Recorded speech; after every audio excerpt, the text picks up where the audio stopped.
Everybody, this is Shane Keegan from Milford, and once again I'm in Milford. I'm in my backyard again. But I wanted to come live today.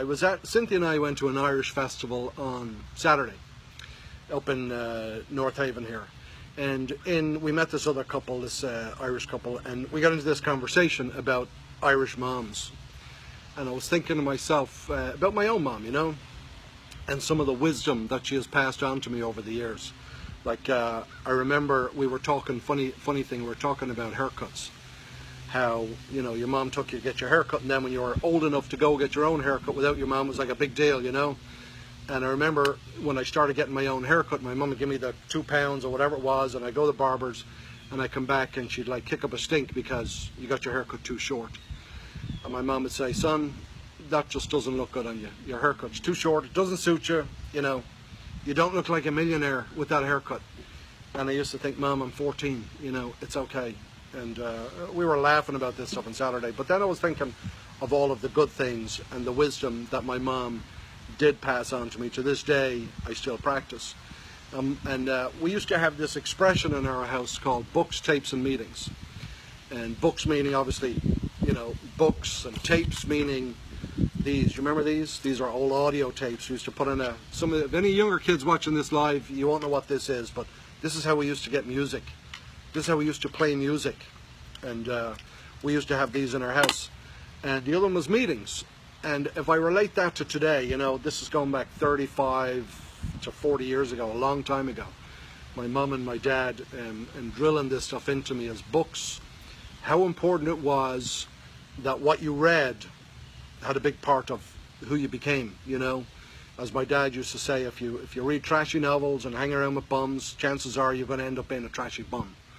And I still remember him saying that to this day. But my mom, in her wisdom, made sure that we got some of the right material to read, and just learned a lot. It was very important to keep putting good stuff into your head, And then what you listen to, in terms of who you listen to on the radio, who you listen to on the TV, who you listen to, if you listen to any type of, today would be podcasts, I guess, But all of these things, and then meetings, and if today that would be the equivalent of who you hang around with, And to this day, all of that is still so very, very important, of what you read, who you listen to or what you listen to, and then who you're meeting.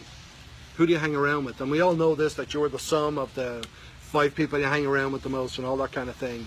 And as much as all that sounds very cliche, the fact of the matter is that it's insanely true. That what you read, what you put in here is so important. What you listen to and what who you hang around with.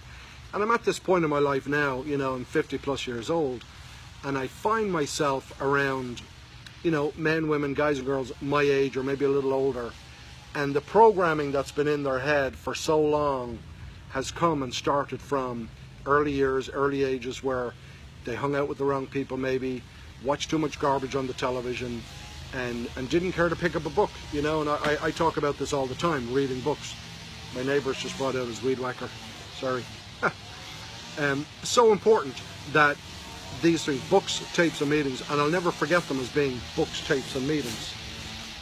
No, my neighbour's actually going to come and do my yard. Anyway, I hope that helps you today. It's great to see you. It's a beautiful Monday afternoon here in Connecticut.